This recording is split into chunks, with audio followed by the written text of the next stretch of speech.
Hello नमस्कार दोस्तों। मैं आपका astrology friend doctor Mahesh Joshi आप सभी का स्वागत करता हूं एस्ट्रोलॉजी चैनल लक्ष्मी सूत्रम एस्ट्रो में। मेरे पास रोजाना 15 से 20 कुंडलियां आ रही हैं जो जिनमें लोग अपना टाइमिंग ऑफ मैरिज कराना चाहते हैं। टाइमिंग ऑफ मैरिज के बाद उनका सब्सिक्वेंट क्वेश्चन ऑलमोस्ट सभी केसेस में होता है कि स्पाउस किस डायरेक्शन से मिलेगा, किस तरीके से स्पाउस मिलेगा। तो इन दो प्रश्नों के क्वेश्चंस का आंसर देने के लिए आप सभी लोगों के बेनिफिट के लिए मैंने डिसाइड किया कि मैं एक वीडियो बनाता हूं जिससे कि आप लोग परेशान ना हो और अपने आप डिसाइड कर पाएं। बहुत ही आसान टेक्निक है कि हम कैसे डिसाइड कर पाएंगे कि स्पाउस किस डायरेक्शन से मिलेगा और कौन हमें स्पाउस के बारे में बताएगा, किस तरीके से मिलेगा। तो पहली बात तो आज के समय में डायरेक्शन कोई बहुत ज़्यादा रेलिवेंट नहीं है क्योंकि डायरेक्शंस लगातार बदलती रहती हैं। लोग काम करते हैं, जॉब करते हैं, डिस्टेंट प्लेसेस पे जॉब करते हैं, तो उनकी जगह बदलती रहती है। मगर फिर भी क्योंकि ये एक ज्योतिष का कंसेप्ट है, लोगों के दिमाग के अंदर प्रश्न उठते हैं, तो उन प्रश्नों का आंसर मैं यहाँ पर आज देने की कोशिश करूंगा।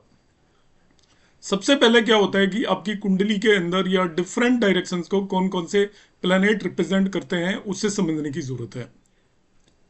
डिफरेंट डायरेक्शंस को प्लैनेट रिप्रेजेंट करते हैं, डिफरेंट डायरेक्शंस को राशि रिप्रेजेंट करती हैं। यह मैंने हाइपोथेटिकल एक कुंडली ली हुई है। तो ये लग्न भाव होता है कुंडली का। लग्न भाव को ईस्ट डायरेक्शन रिप्रेजेंट करती है और उसको जो प्लैनेट रिप्रेजेंट करता है वो सूर्य या सन होता है। फिर आती है हमारी साउथ ईस्ट डायरेक्शन, जिसको दक्षिण पूर्वी दिशा बोलेंगे। उसको वीनस रिप्रेजेंट करता है। यदि कुंडली में मैं देखूं तो ये साउथ ईस्ट डायरेक्शन होती है। उसको रिप्रेजेंट करता है शुक्र। तीसरा प्लेनेट आता है इसी क्रम में, यदि हम इस तरीके से जाएं क्लॉकवाइज डायरेक्शन में, तो ये इस पर्टिकुलर पोर्शन को रिप्रेजेंट करती है साउथ डायरेक्शन। और साउथ डायरेक्शन को जो प्लेनेट या ग्रह रिप्रेजेंट करता है वो मार्स या मंगल होता है। फिर हम इसी क्लॉकवाइज डायरेक्शन में आगे जाएं तो ये डायरेक्शन है साउथ वेस्ट डायरेक्शन, दक्षिण पश्चिम दिशा, और इसको राहु रिप्रेजेंट करता है। फिर यहाँ पर हम आ जाते हैं तो ये डायरेक्शन है पश्चिम दिशा या वेस्ट, और इसे सैटर्न या शनि रिप्रेजेंट करता है।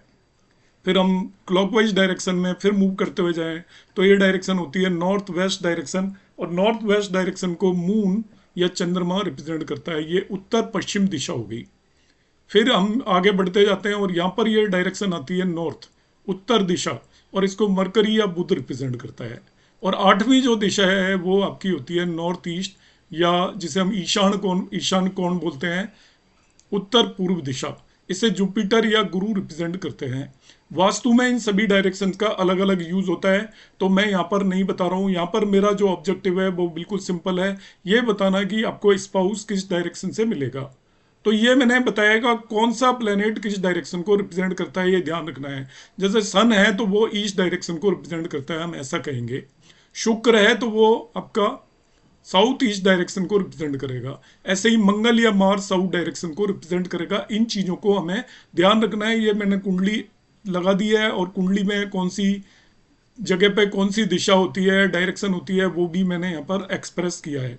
तो 8 दिशाओं में आप पूरे इसको आपके आसपास के एरिया को हम डिवाइड करते हैं और 8 दिशाओं के अलग अलग प्लेनेट कारक हैं कि कौन सी दिशा को कौन सा प्लेनेट रिप्रेजेंट करेगा। अब इस चीज को आप नोट करके रख सकते हो। जिन्हें जानकारी है वो बढ़िया है, जिन्हें जानकारी नहीं है वो नोट कर सकते हैं क्योंकि आगे ये काम आने वाला है। दूसरी, अब हमें राशियां भी दिशाओं को रिप्रेजेंट करती हैं। तो यहाँ पे मैंने प्रिपेयर किया है डायरेक्शन रिप्रेजेंटेड बाई साइन और राशि। फायर या अग्नि तत्व की राशि 1, 5, 9 होती है। 1 का मतलब आपकी मेष, सिंह, और 9 का मतलब ये धनु। ये पूर्व दिशा या ईस्ट डायरेक्शन को रिप्रेजेंट करती हैं, 3 राशियां। इसी तरीके से पृथ्वी तत्व की राशियां या अर्थ साइन की राशियां होती हैं 2, 6, 10, टॉरस, वर्गो एंड कैप्रिकॉर्न। जिसे हम वृषभ, कन्या या मकर राशि कहेंगे, वो दक्षिण दिशा या साउथ डायरेक्शन को रिप्रेजेंट करती हैं।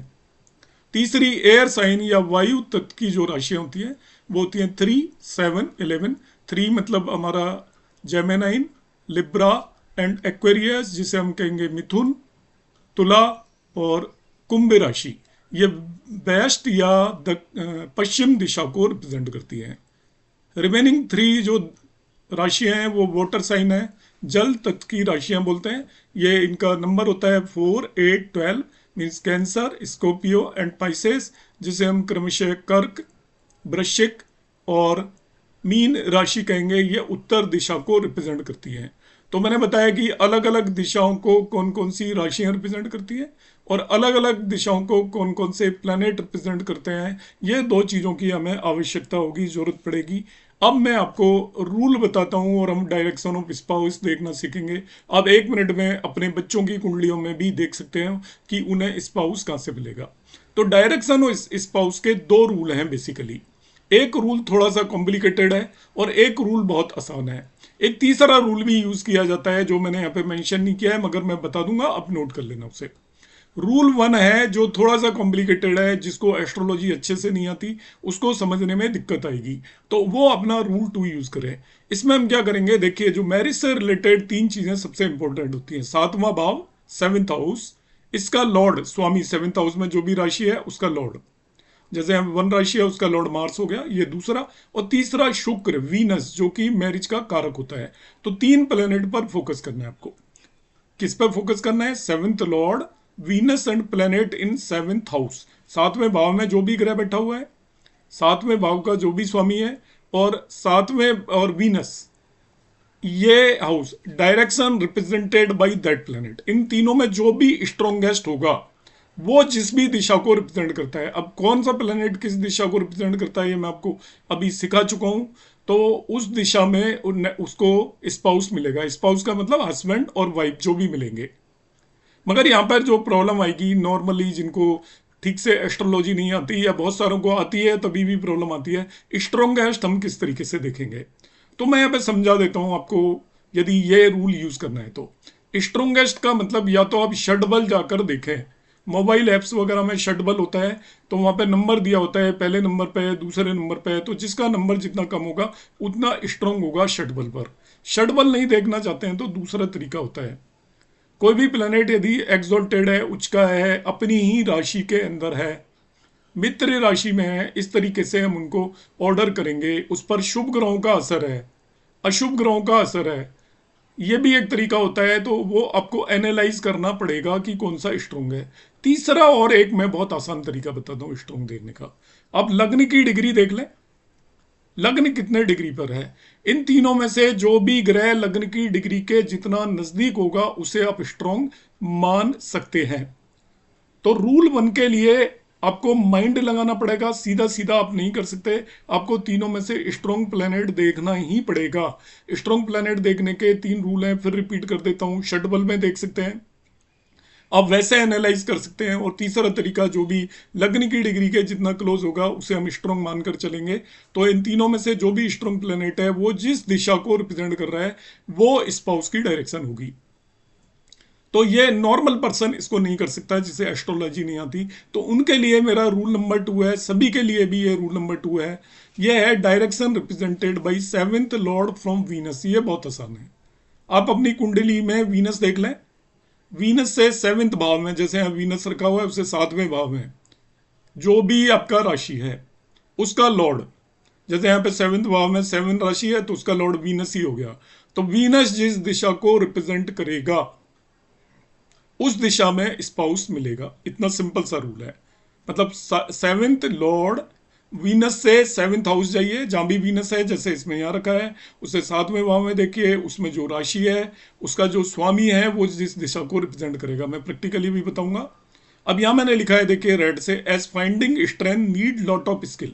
स्ट्रेंथ निकालने के लिए स्किल चाहिए, so we'll use rule number 2। मैं यहाँ पे 1 भी यूज करूंगा, 2 भी यूज करूंगा। तो रूल नंबर 2 देखिए कितना आसान है, पहले मैं उसे बता देता हूँ। तो वो सब यूज कर सकते हैं कि वीनस यहाँ पर ये रहा, उससे 7वां भाव देखिए, उसमें 7 राशि है और उसका लॉर्ड, 7 राशि का लॉर्ड कौन हो जाता है? वीनस ही हो जाता है। तो वीनस जिस दिशा को रिप्रेजेंट करता है, अभी दिशाएं मैंने बताई थी, तो देखिए वीनस रिप्रेजेंट करता है साउथ ईस्ट डायरेक्शन को। तो इस नेटिव को जो स्पाउस मिलेगा वो साउथ ईस्ट डायरेक्शन से मिलेगा। इतना सिंपल है। हम डायरेक्शन पता कर सकते हैं, वो जहां भी रहते होंगे उससे साउथ ईस्ट डायरेक्शन से मिलेगा।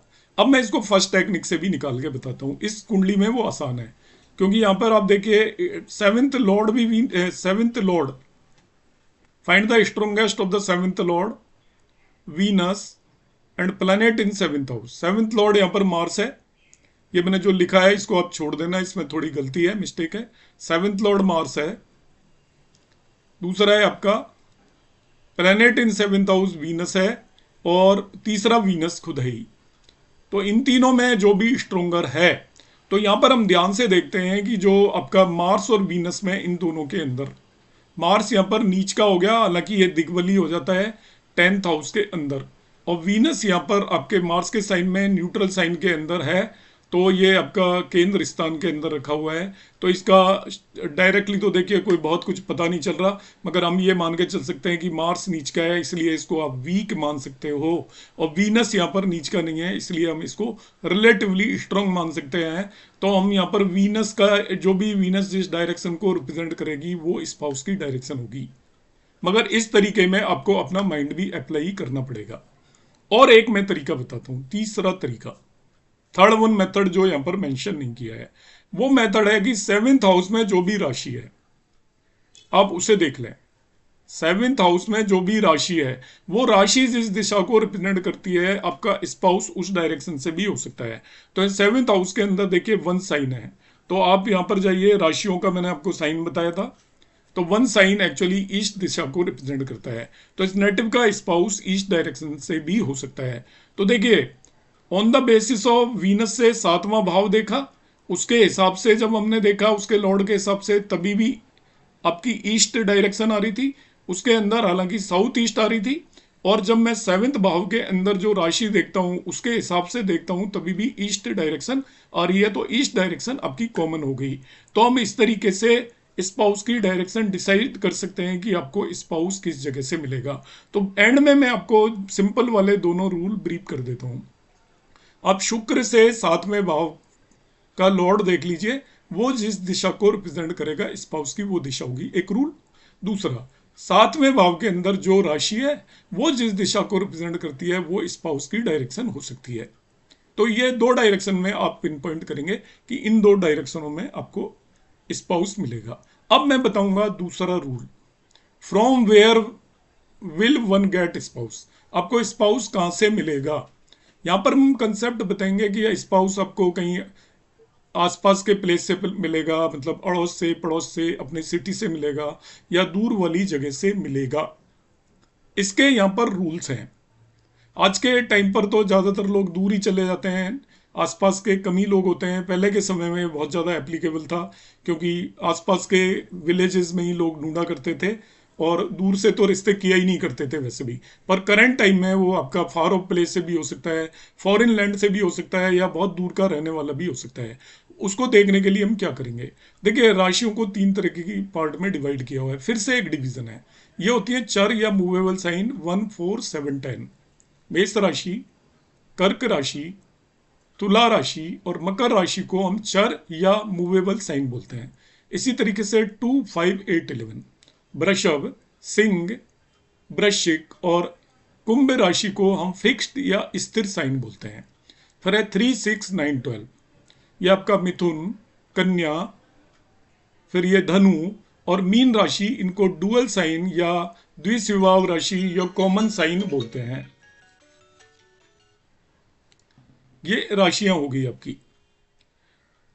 अब हमें क्या करना है, इन राशियों की नेचर पता है, आप सातवें भाव के अंदर देखिए कौन सी राशि है, सातवें भाव के अंदर, तो उससे पता चल जाएगा। यदि वो चर राशि है तो आप जो स्पाउस है वो दूर के किसी जगह का रहने वाला होगा, दूर से आपको मिलेगा। ऐसे ही यदि उसके अंदर डुअल या द्विस्वभाव राशि है, तभी भी वो दूर का ही होगा, दूर का रहने वाला होगा। मगर यदि सातवें भाव के अंदर स्थिर राशि है, तो वो आपके आस पड़ोस या नेबरहुड या आसपास के प्लेस से ही मिल जाएगा।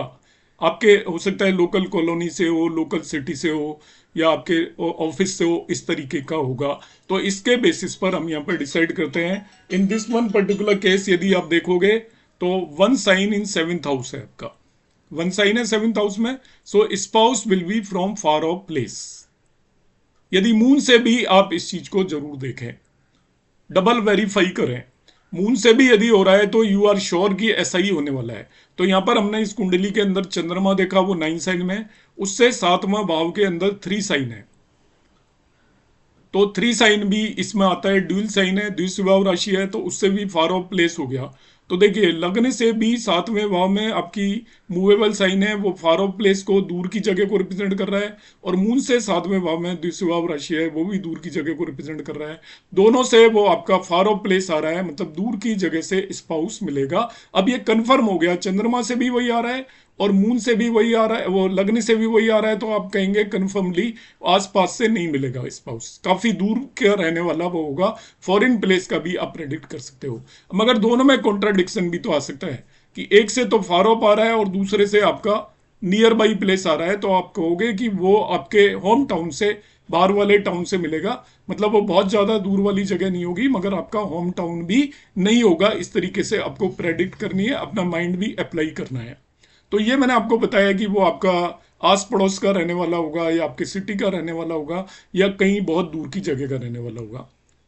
अब तीसरा टॉपिक हम बताएंगे कि वो कैसे मिलेगा स्पाउस आपको।